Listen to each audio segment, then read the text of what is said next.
Buenas noches, profesora. Les saluda la alumna Ana Lucero Carlos Ramírez del grupo 5, subgrupo 6, para poder hacer la explicación de la pregunta número 2 de la práctica calificada número 3, que nos dice que los siguientes datos corresponden al número de proyectos realizados en ciertas compañías de ingenieros del distrito de Miraflores. Para ello nos brindaron como dato el número de proyectos, que son 8. También nos brindaron las campañas H mayúscula I, que vendría a ser nuestra frecuencia relativa acumulada creciente, y con ello hemos hallado nuestra frecuencia relativa simples. Una vez obtenida nuestra frecuencia relativa simples, hemos podido hallar la frecuencia absoluta simple solamente multiplicando el 0.02 por el n, que viene a ser 100, y así sucesivamente en los demás números, y luego hemos hallado el x por f, que vendría a ser el número de proyectos por nuestra frecuencia absoluta simple, y x al cuadrado por f.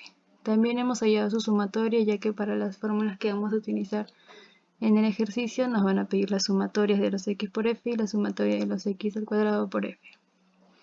En el apartado A nos pide que hallemos la mejor media de tendencia central, y hemos utilizado la media porque estos datos son homogéneos.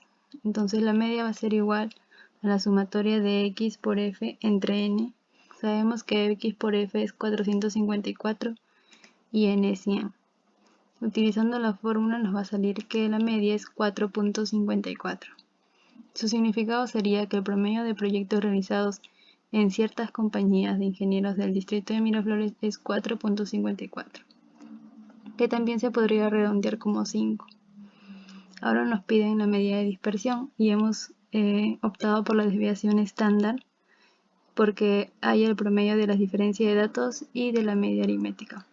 Entonces la desviación estándar es igual a la raíz de la sumatoria de x al cuadrado por f entre n menos la media al cuadrado, siempre y cuando el número de n sea mayor o igual a 30. En este caso nuestro n es 100.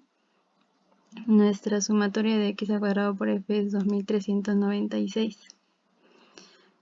Con la fórmula hallamos la desviación estándar y sería 1.83. Su significado es el promedio de diferencia de los 100 datos y la media aritmética 4.54. Luego nos pide ya la simetría adecuada. Para eso hemos hecho uso de la fórmula de coeficiente de Pearson.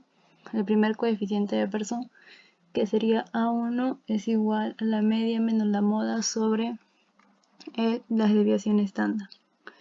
Ya tenemos hallada la desviación estándar y la media, y reemplazando nos sale que es menos 0.80. Menos 0.80 va a ser menor a 0, por lo tanto la distribución es asimétrica hacia la izquierda.